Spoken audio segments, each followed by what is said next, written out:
The following podcast is taken from a live broadcast on Inspire FM.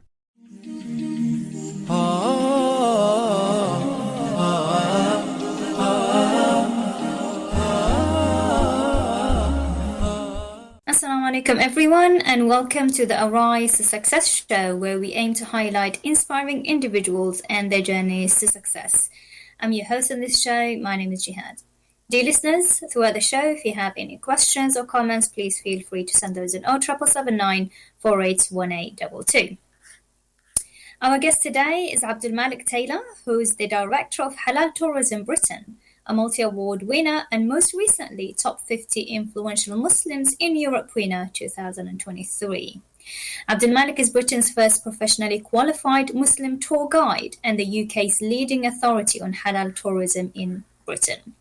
He works with Visit Britain to further halal tourism in Britain, and he is also a member of UK Inbound Travel Trade Association, which gives access to attractions, tourist boards and other travel companies to increase awareness of halal travel within the UK. AbdulMaalik is also a halal cruises expert and has over 40 tours, including walking ones, sightseeing bus tours, and River Thames halal food cruises. AbdulMaalik, Jazakallah khair for being with us today, and welcome to the Arise to Success show. How are you doing? So we can't hear you, AbdulMaalik. Maybe you're on mute. No, I'm not on mute. Yeah, I can hear you now. You can hear me now? Yes, I can hear you now. Okay, yeah, but I didn't press anything. I'm not sure why I couldn't hear you earlier. So how are you doing? I'm doing not too bad. Enjoying the cold weather, I am. How are you? I'm not enjoying the cold weather. Right, so Jazakallah khair again for being with us. So perhaps if we can start with talking a little bit more about Halal Tourism Britain and when did he start it? Yes, it's been in the making for now 10 years. And I originally started it when you could actually say the original seeds were planted many years ago when I became Muslim. I wasn't always a Muslim. I used to be a practicing Hindu. But more than 20 years ago, when I became Muslim, I used to ask the different brothers and sisters what they knew about Muslim heritage in Britain.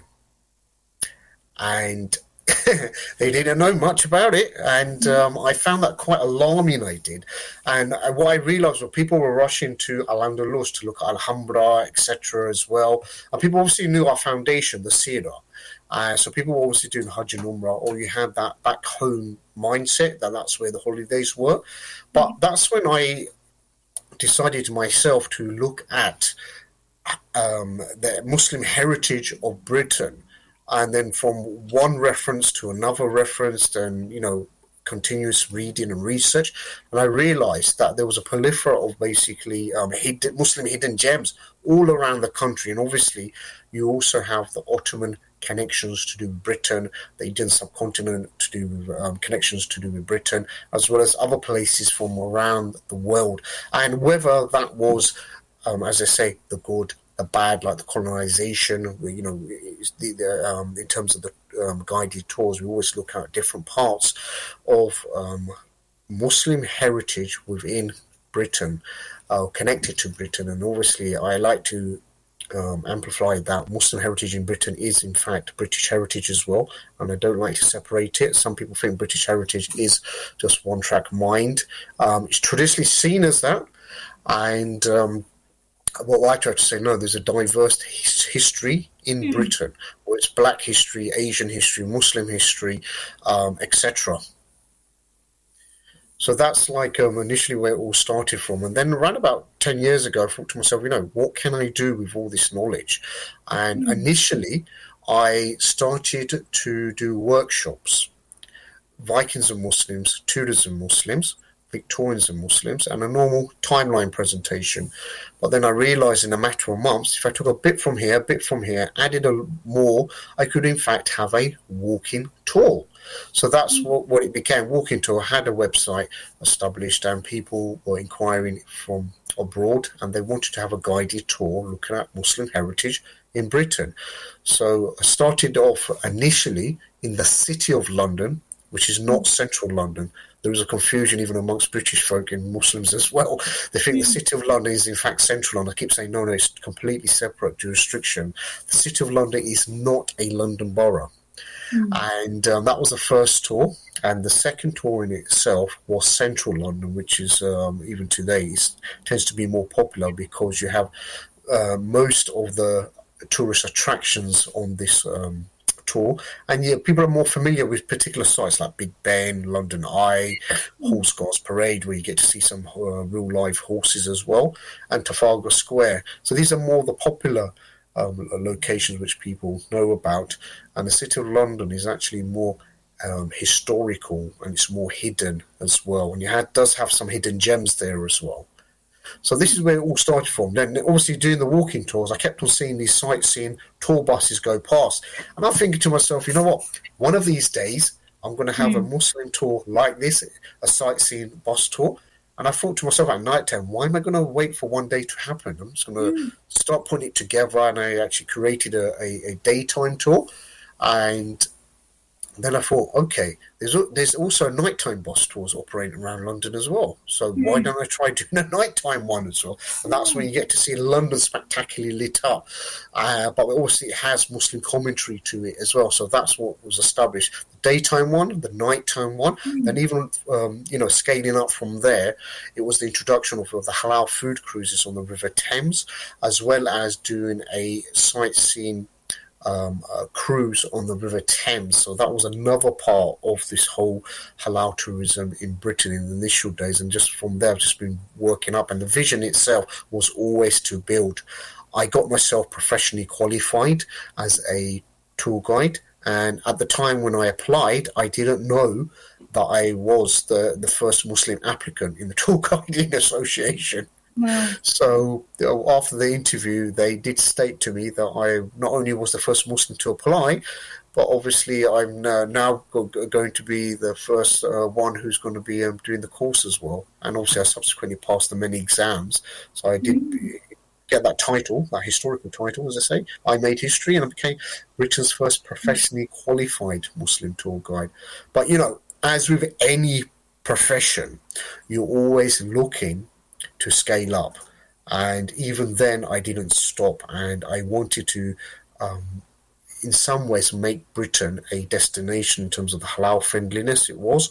But at the same time, what I realized, there was the world leaders in halal tourism called Crescent Rating, and they're based in Singapore, and they have a yearly report which is called the GMTI, the General Muslim Travel Index. And they would categorize the different Muslim countries, or the OIC countries, I should say, and the non-OIC countries into a table and the rating to see which one is the most halal friendly.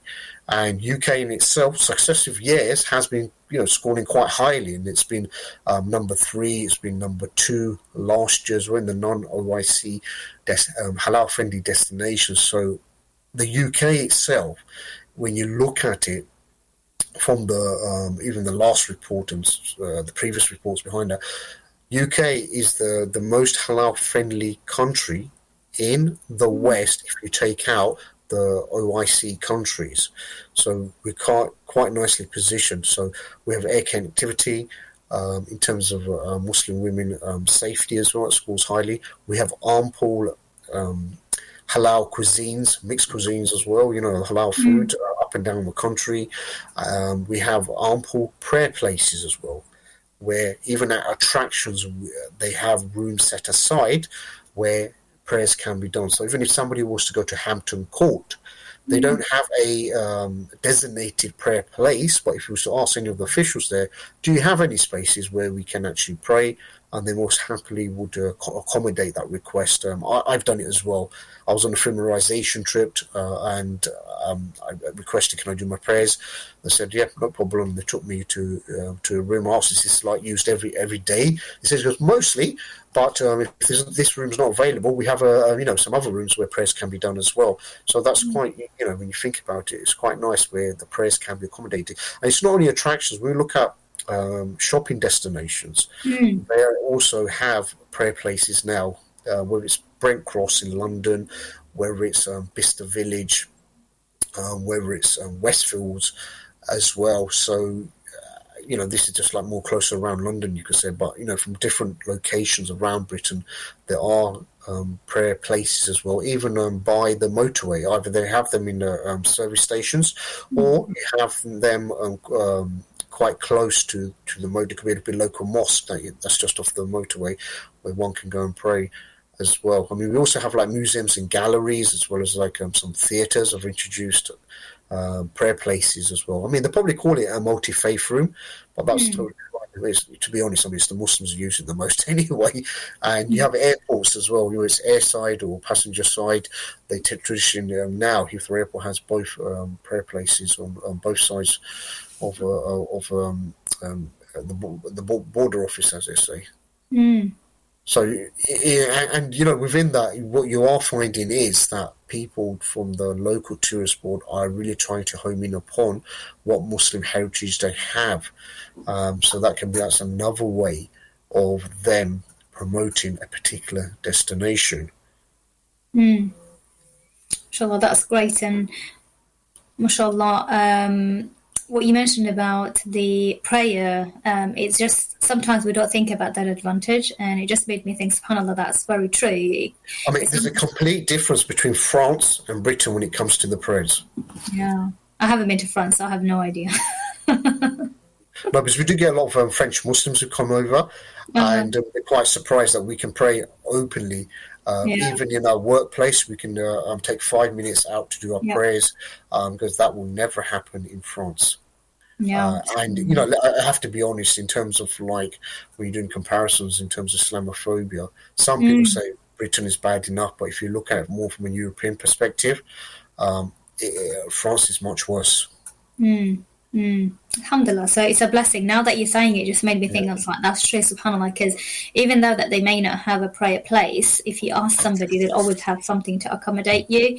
So even I remember there was I had to attend a conference for work, and it was in a hotel, and I've asked for a prayer room. They didn't have our prayer place. They didn't have it. They actually gave me a whole hotel room to pray. I was like, wow, mashallah, that accommodation is really great there, mashallah. And from that's happened to me as well, to be honest, where they've not actually had any designated space. They said, right, you can just take this room, do your prayers there, take however long you want to as well. Yeah, exactly. I was like, I could have a nap here as well. Yeah, alhamdulillah, it's a blessing, alhamdulillah.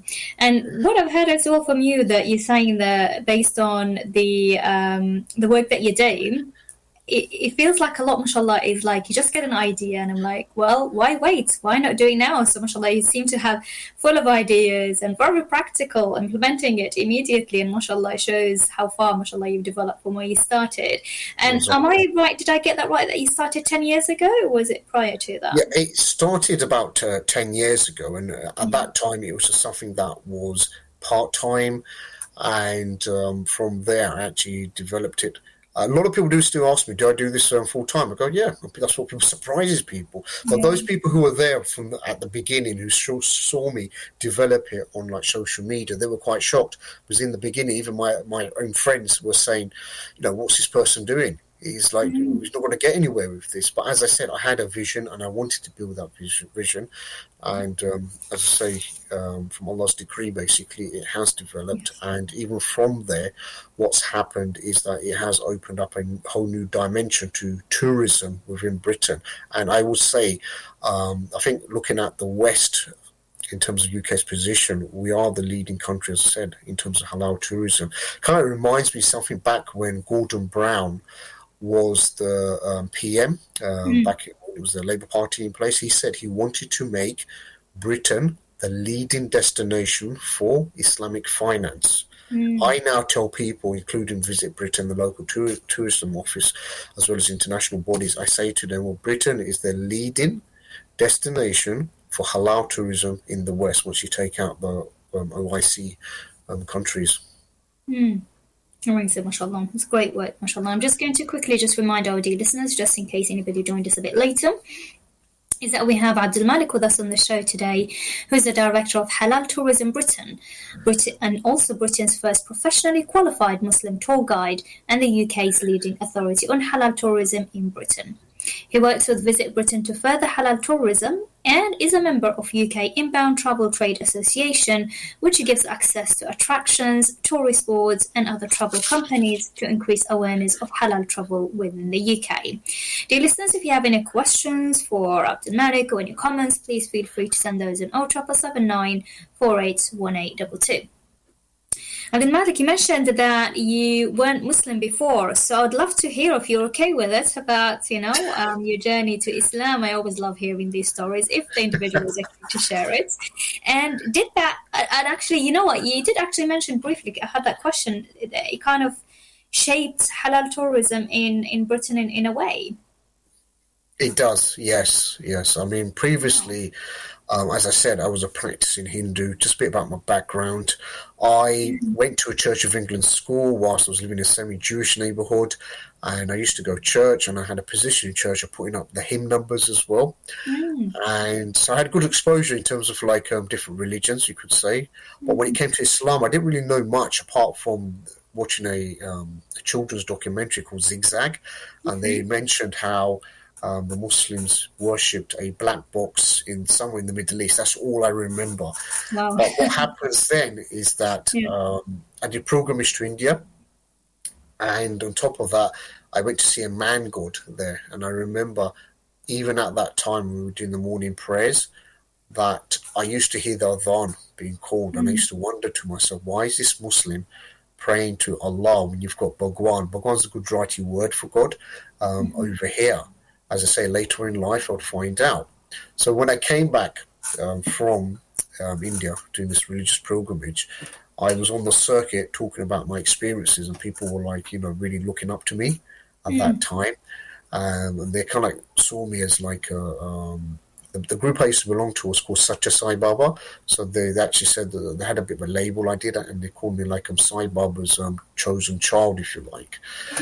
But what was happening, Ramadan was coming up as well, and I thought, let me fast, because we're doing all the other different religions, religious festivals, Christmas, Jewish, Buddhist, Sikh, Hindu, obviously. We were celebrating all those celebrations, and I thought, well, let me do Ramadan, because that belongs to Islam, isn't it? The Mangals speaking about multi-faithism, so why not? But that's when I realised, when I was fasting between Monday to Friday, I tried a couple of Saturdays. A couple of other Saturdays I actually broke because I was at my friend's kebab stall. And Sunday was a family meal day.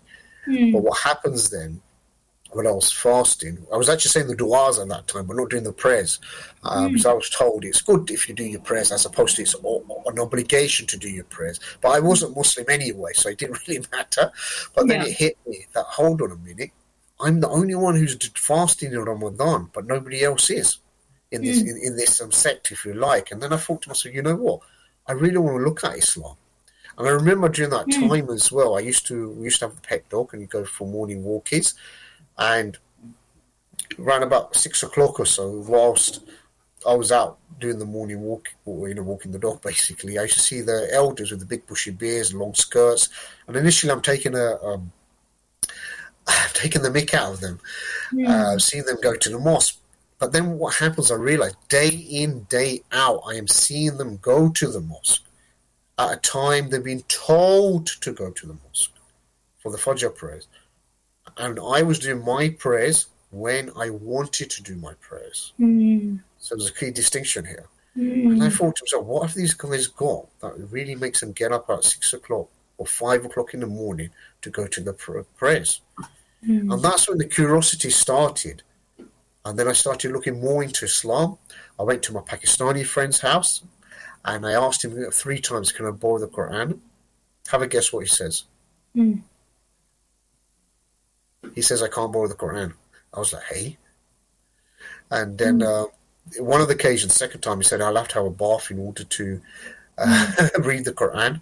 But then I realised he just didn't want to give me the Quran.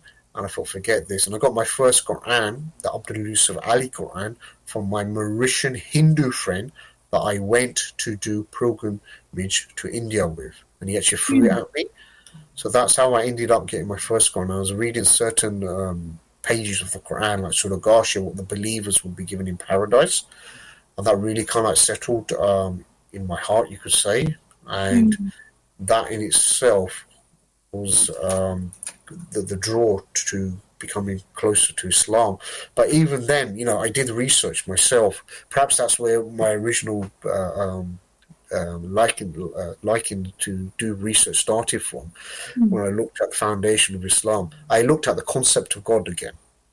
In Christianity, I was told you had the Trinity. In Hinduism, you had the Trimurti, something similar to Trinity. Then obviously in Islam, you had the oneness of God, Tawheed, Islamic monotheism. And the concept of the Trinity emerged in 325 AD in the Council of Nicaea in modern-day Turkey, Izmir. Okay, so what about the Trimurti? There's three concepts of kind of like God over here, but in Islam there's only one. And there was also this thing to do with visualization of God. Why is it in Islam we don't have an image of God? And then in Christianity we did. In Hinduism in multiple forms. And also Islam there was the one. There was no image, but we also the Muslims were stating that there's only one God, and we only worship to one God. So okay, then that went in Islam's way. Then I looked at who has the original language. In Christianity, the language that Jesus spoke was Aramaic, not Arabic, Aramaic, which is a Semitic language alongside Arabic and Hebrew. Then I looked at Hinduism, Sanskrit. Did I know anyone who knew Sanskrit fluently? Nobody. I accept there are students and scholars out there who know it, but it's not a living language. It's a bit like Latin. You may learn it, but it's not a language that's used every day. So that obviously, then I looked at Islam. Arabic language, the language of revelation, it's been preserved, as Allah subhanahu wa ta'ala says, as well as it's an everyday language. So that went again in Islam's favor. So everything I was looking at, objectively, it was looking at the end result was Islam. And then I obviously took my Shahada, I did. So that's a long story short. Wow, love it. I can just sit and listen to stories and stories about how people become Muslims. I love hearing them, mashallah. And it kind of surprised me that you were quite a religious Hindu, but you were still open-minded to kind of do acts in other religions, like fasting Ramadan. Because usually religious individuals, they kind of tend to commit and practice only their religion. So I'm wondering, what gave you that, or how did you have that kind of interest to practice other religions when you were quite religious in your own religion? To be honest, even when I was at college, I remember we had a poster and we were doing a project about equal opportunities. And it said equal to this, that, whatever. And something that was missing was religion. And I remember we had a law teacher said that there's something that's missing from here, it's religion. And then, some of the other students, they actually said, oh, that's what, then they mentioned my old name, said that's what he would be saying. And the teacher said, yeah, I agree with that as well. So even my fellow peers, students in the class, they knew I was that person of religion. Even when I fasted as well, some of the non-Muslims in the class fasted alongside me. Oh, wow. And but then these were females. They weren't, but then originally was a fast, but then they changed it to a diet. They did. I like that. Yeah, so that did make me laugh. But this is how that's how I was. I was a person who believed in God before becoming Muslim, and then I took that big step. What people say, I ended up becoming Muslim. Sometimes people just don't understand that. Normally what you might have people who were atheists, they didn't celebrate God, anything like that, and then they became Muslim. In my case, I believed in God, but my concept of God was totally wrong. Yeah. SubhanAllah, I found this really interesting, SubhanAllah. That's amazing stuff, mashallah. And I'm just going to quickly just remind our dear listeners again, just in case anybody joined a bit later, is that we have AbdulMaalik with us today on the show, who's the director of Halal Tourism Britain. and also Britain's first professionally qualified Muslim tour guide and the UK's leading authority on halal tourism in Britain. He works with Visit Britain to further halal tourism and is a member of UK Inbound Travel Trade Association, which gives access to attractions, tourist boards and other travel companies to increase awareness of halal travel within the UK. Dear listeners, if you have any questions or comments, please feel free to send those in 07779 481822. In fact, actually, I just got the reminder that we have a minute left for to go for a break. But before we go for a break, just in a few seconds, is your service just for Muslims or can anyone access your service? Oh, no. This is a big misconception. Halal tourism is not only for Muslims. I prefer to use the term halal tourism as opposed to Muslim friendly. Muslim friendly would mean it's only applicable to Muslims. That's why I always used halal tourism. 30% of our customers are not Muslim. Wow, inshallah. And we'll talk a bit more about it, inshallah. Yeah. Sorry, you were breaking there, but anyway, we'll be going for a break. Inshallah, we'll talk a bit more about it after the break. So, dear listeners, this is Inspire FM Luton on 105.1. Inshallah, we will be going for a very short break, so please stay tuned and do not go away. Assalamu alaikum. Assalamu alaikum, this is Atif Nawaz. Listen to Inspire FM shows in your time by heading over to inspirefm.org or listen on Apple Podcasts or Spotify.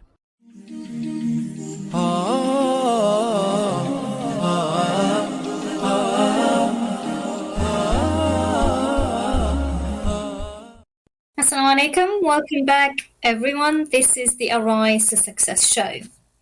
We have AbdulMaalik with us today, who is the director of Halal Tourism Britain, a multi-award winner and most recently top 50 influential Muslims in Europe winner 2023. AbdulMaalik is Britain's first professionally qualified Muslim tour guide and the UK's leading authority on halal tourism in Britain. He works with Visit Britain to further halal tourism in Britain, and he is also a member of UK Inbound Travel Trade Association, which gives access to attractions, tourist boards and other travel companies to increase awareness of halal travel within the UK. AbdulMaalik is also a halal cruises expert and has over 40 tours, including walking ones, sightseeing bus tours, and River Thames halal food cruises. Dear listeners, if you have any questions or comments, please feel free to send those on 07779 481822. So AbdulMaalik, before the break, we were discussing Halal Tourism Britain. We're talking a little bit more about when it started, what was your motivation, your journey to Islam, which I found, mashallah, all very interesting. And just before the break, I was asking if your service is only for Muslims, and you said 30%, mashallah, who have access to it are actually non-Muslims. So I'm actually wondering, do you get interest from them in, to see halal tourism and to see, Muslim history as well? Or is it mainly like what you mentioned, like, Big Ben and other things that may not really related to Islam? Muslim heritage in UK. Having said that, sometimes they have friends. Sorry, if you start again, I don't know what happened. We missed the first part. Okay, it's mostly to do with looking at Muslim heritage within Britain. So they will probably come as groups, looking at the diversity of Britain, as well as maybe family members coming together. They've been to London for work reasons. They're coming back to London, except they want to see London with a new lens, as they say. Looking more at the diversity of London. And that's where we get to present Muslim heritage to them. So one thing we need to remember is halal tourism commonly gets associated with halal food, taking care of halal food, taking care of our prayers, and staying within the framework of what is halal. But then there are different halal levels of halalness you could have as well.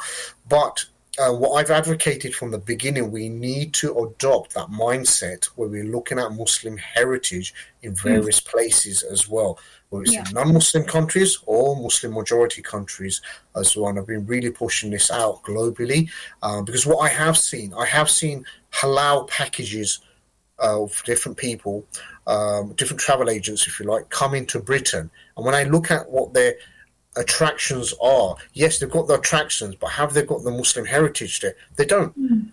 They may have the odd trip to Regent's Park Mosque, and that's it.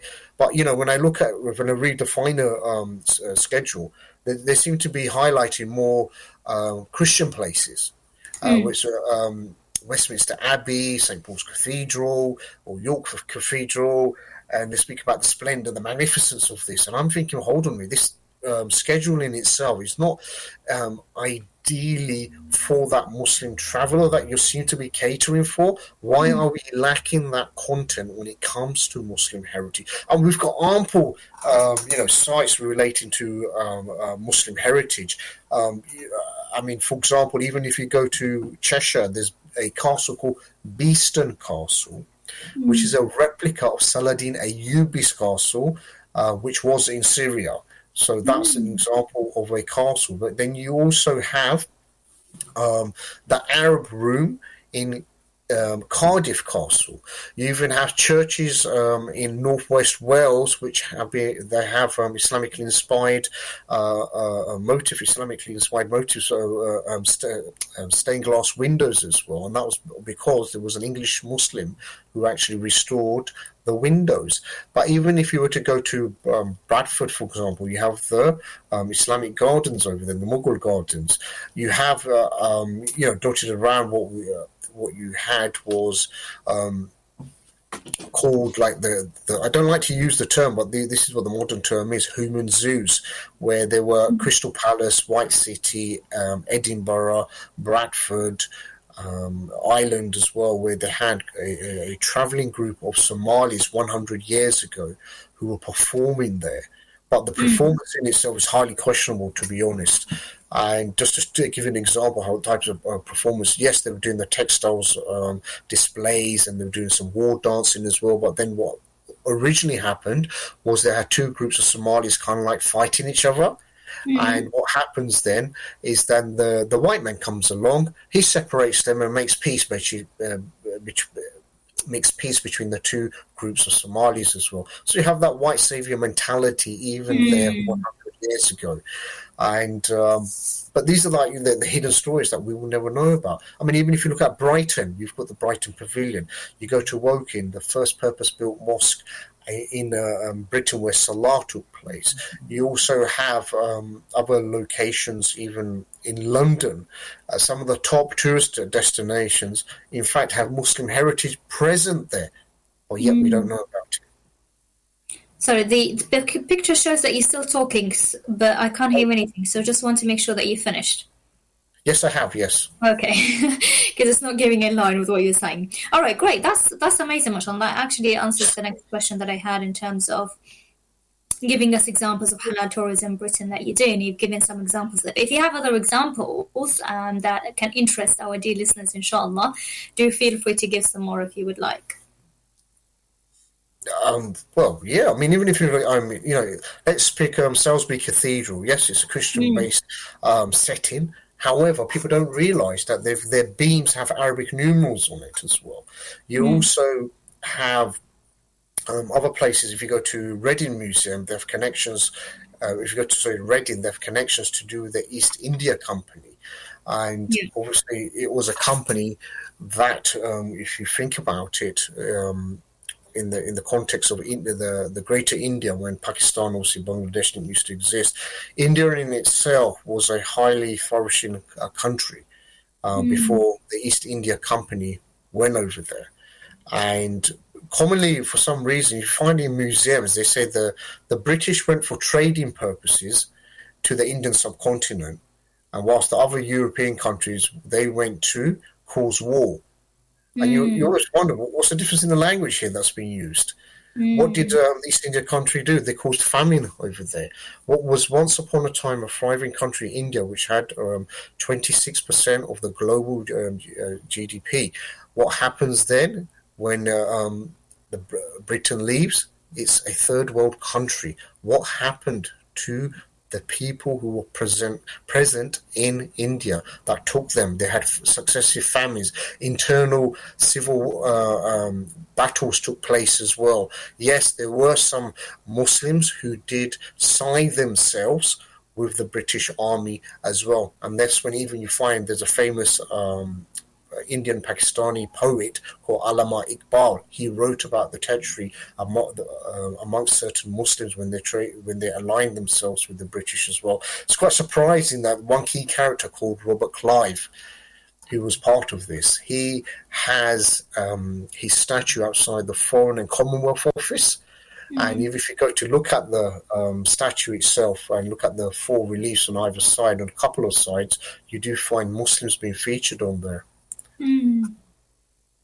So you have statues that are connected to do with Muslim heritage. If you go to different galleries, you find portraits which are they have some scenes from the Muslim countries as well, where they had battles with the East India Army. And what traditionally you have is always it's shown from one perspective, you could say.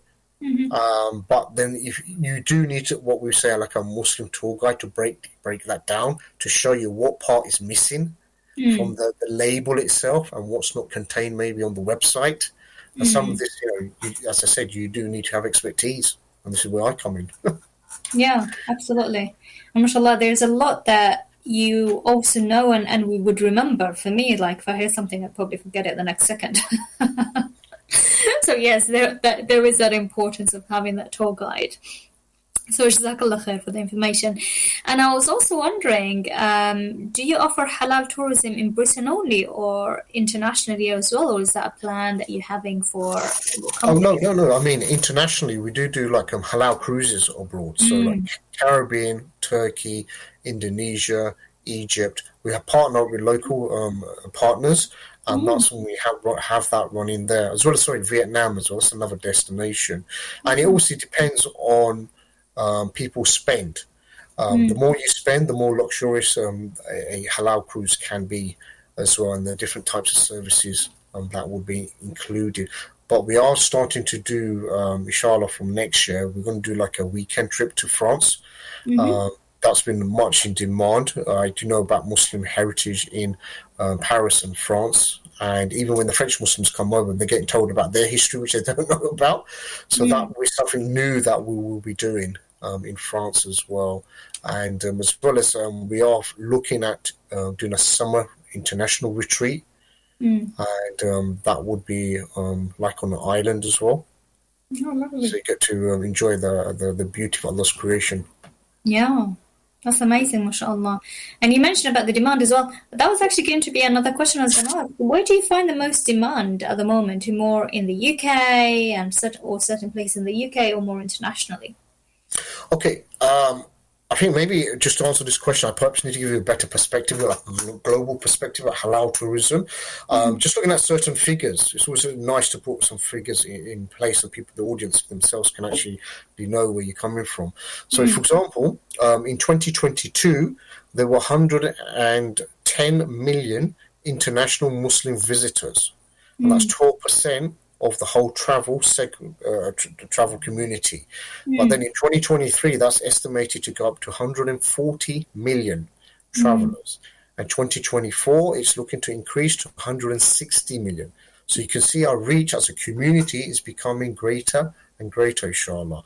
But in terms of our spend now, in 2022, it was $255 billion. And then if you look at the forecast for the spend in 2032, that's supposed to be $365 billion. At the moment, our spend as a halal tourist, or halal travelers, it's more or less the same as the American market, and we're slightly behind the Chinese market. But in the years to come, we are going to, inshallah, overtake that. So if you look at the different types of travel markets, segments, it will be halal travel leading the way. Now, within that, in terms of in Britain, as I said, we're the most halal-friendly destination in the West out of the non-OIC countries, and that in itself is an attraction. The fact that we have halal food widely available is an attraction. So the Muslims, they love their food. We're not supposed to take drugs, but our drug is the halal food itself. But like other types of tourism, most tourists, when they come to Britain, they stay within London. This is the same in terms of the halal travelers as well. Sometimes people use the easy reach to come to England, using that as a springboard to go to the rest of Europe as well. So that's another reason why people come to Britain and have the holiday. Obviously, they do have family connections here as well. Back in the days, I remember many of the Asians, it didn't matter if you were Muslim, and if you had relatives that came from abroad, you always went on that nighttime tour of the key attractions when your dad returned back from work, and then you could obviously make use of the car. That's how it used to be. But what's happened over time, that following generation, they themselves have become professionals. They have the surplus income, so they want to spend more, they want to explore more, discover more, and just add whatever the destinations are to their bucket list as well. And that in itself, we've actually expanded outside of London as well. But globally, there are some key destinations which are making their mark as well. So, for example, Bosnia is a key destination as well, which we are looking at as well from a different perspective. And Uzbekistan is the most recent one that's really promoting themselves in terms of their Islamic heritage. You also have Vietnam. And Vietnam is a destination that people don't realize that has Muslims there, that has Muslims generations there from at least 500-600 years ago. And Vietnam in itself is not too far away from Indonesia and Malaysia. So it gives you perhaps a clue in terms of the connections as well. And there are certain countries that are really trying to promote their boat cruising as well, of which one of them is Vietnam. At the moment, like in Southeast Asia, you have from Singapore to Malaysia and another country as well, they have the oceanic cruises. They have like a halal restaurant on there that has world cuisines. And we were trying to get hold of this contact basis so we can actually start selling packages with this ship company. But every time we make an inquiry through anyone, we're always told, it's only for locals, not for British citizens. But then on the recent round of meetings I had with the Malaysia, said, no, you can actually go. I says, we've always been telling you, the wrong information. So that's something else we'll be exploring. And to be honest, that is something one day, Charlotte, we would like to reach. But no, as even on the halal cruise side, in terms of having private charter cruises, we started from the bottom. On the River Thames, we've got people used to the concept of having events on boats. So we would have Eid cruises, we have sisters cruises, and as well as the ordinary everyday halal food cruises. But then from that abroad, you go for your private cruises. And, we can secluded beaches, have your barbecues from your fishing that you've just done, etc., water activities. And it's offering another dimension of enjoying yourself as a Muslim. And from there, then we actually go for a bigger boat, like an 18-20 cabin boat. And once we've kind of established that position, then we go for a boat that could be potentially 100 cabins. I mean, I already have a boat company that said to me, AbdulMaalik, when you're ready to take 100 cabins worth of people can be fitted into 100 cabins, we leave from Southampton and we go to Spain. I'll go, fantastic. But that's that long-term vision. Ultimate vision would be having the oceanic cruise. But this is the part. I've been keeping an eye on these halal cruises as well. And what's been happening, even in America, they had two. But they could only go for a deck because they didn't have that many people who had signed up for it, booked it, and they didn't repeat it again. But the other side of it was they didn't team up with any global partners as well. So there are some ways in which the Muslim community globally can actually benefit each other if they tend to team up with other partners around the world. Yeah. Inshallah, that's where you probably fill in that gap, inshallah, so that you can offer that service to the Muslim Ummah, inshallah, gain the reward for it. Inshallah, you're full of ideas, so inshallah, hope that may Allah grant you success in all that you, inshallah, plan to do as well. Well, yeah. And I'm just going to quickly remind our dear listeners that we have AbdulMaalik with us on the show today, who is the Director of Halal Tourism Britain, as well as Britain's first professionally qualified Muslim tour guide and the UK's leading authority on halal tourism in Britain.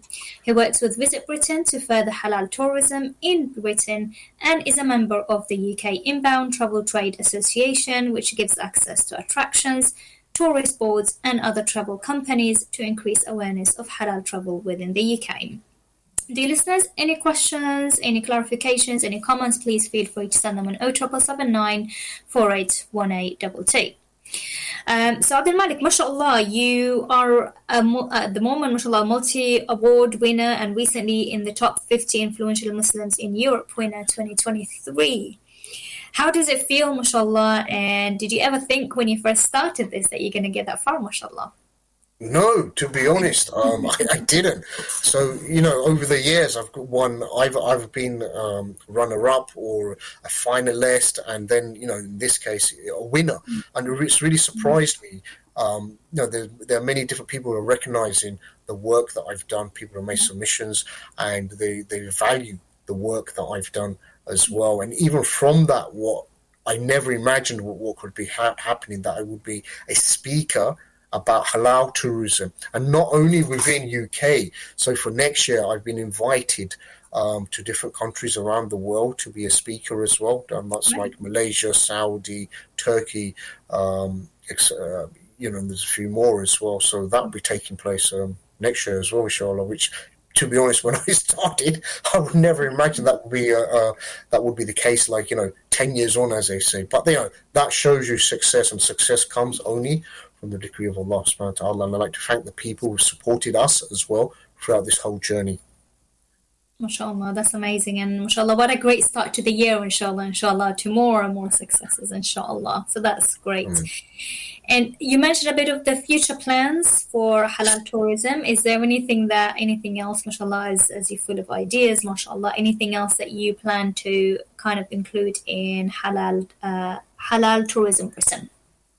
In Halal Tourism Britain, we are going to expand upon two parts. We trialed it last year in Ramadan, where we teamed up with some businesses in the UAE, and we were offering them a live virtual tour of some key sites around London, and that's something we're going to expand upon.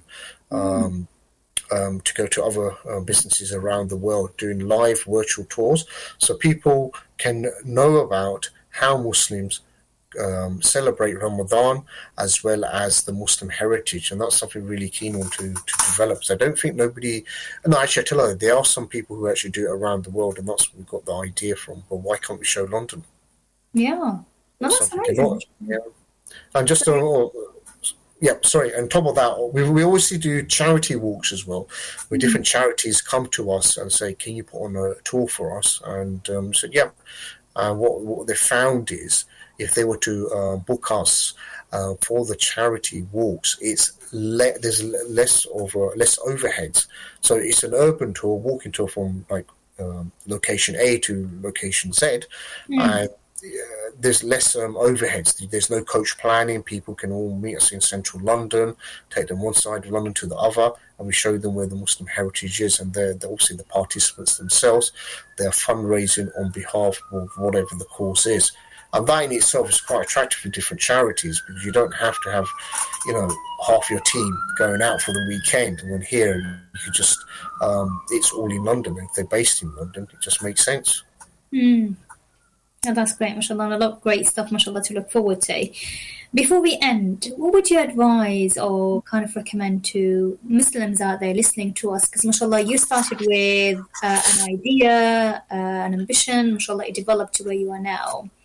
And that's something I tend to kind of like to end my show with. What would you advise others to kind of do in order for them to act upon their dreams? You've got to have a vision. I would say put it on paper, not in your mind. We tend to have, I think, as a community, as well, and non-Muslims as well, we always have these visions stuck in our head. Put it on paper. Look to yourselves. Who are your allies, your existing allies? How can you develop even more strategies in terms of getting people to accept whatever your vision has? For me, it was great difficulty. I wasn't coming up with a product. Beauty product or something like that. Halal tourism in Britain was never heard of, and that was a challenge in itself. Within the Muslim community, I say non-Muslim community as well. But you have to have perseverance in terms of seeing that go forward. And you've got to have at least a 3-year vision. And you've got to think of it most businesses don't last 3 years. How are you going to last more than 3 years? And don't shy away from networking. I've met people, they don't do networking. They don't have business cards. And I'm like, well, how can you not be doing that? You know, you've got to have this in play. You've also got to embrace the media. Media, to me, are allies.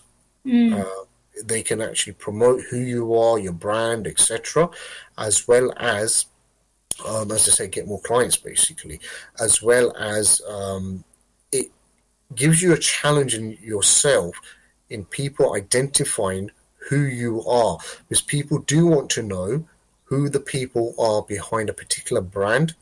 And people, if you ain't got on your website who you are, whatever, except the generic about us, and we've had we're blah blah blah, whatever. Yeah, okay. So what's your name? What's your past background in terms of what you've been doing? A bit like Dragon's Den, you know, you go in there, the dens themselves want to know, okay, so what have you done previously to actually request our money? In some ways, that's a bit of a sales tactic to kind of get you positioned correctly in trying to promote yourself. Great tips, mashallah. Jazakallah khair for that, and inshallah that's going to be beneficial, inshallah, for our dear listeners. Jazakallah khair, AbdulMaalik. This has been really great stuff. I found it really interesting, and in fact, one of your tours that I wanted to join the past, I think it was a bus tour, I can't remember, but I had an arrangement that day, unfortunately. But inshallah, something definitely on mind that I would love to join, inshallah, in the future, and I hope our dear listeners, inshallah, do join in as well. So Jazakallah khair again. Thank you for having me. Thank you, and thank you, dear listeners, for tuning in. I hope, inshallah, that you have found this beneficial. Please do stay tuned as well, inshallah, for future shows which take place on Monday, 6 to 7 p.m. Next week's guest is Sonia Yaqini, who is the founder of Balancing Bridges, which is an online service that empowers and supports people to move between who they were, who they are, and who they want to become. So do join us, inshallah, next week. And inshallah, also, if you do know somebody who would like to share their story on our radio show to inspire others, please do get in touch with us on 07779 481822. We'd love to hear from you, inshallah. Jazakallah khair again, AbdulMaalik. Jazakallah khair to our dear listeners for tuning in. And inshallah, we'll see you all next week again. Assalamu alaikum. Thank you for listening to our podcast. Why not tune in to our live stream at inspirefm.org and follow and subscribe to our social media platforms at Inspire FM Luton.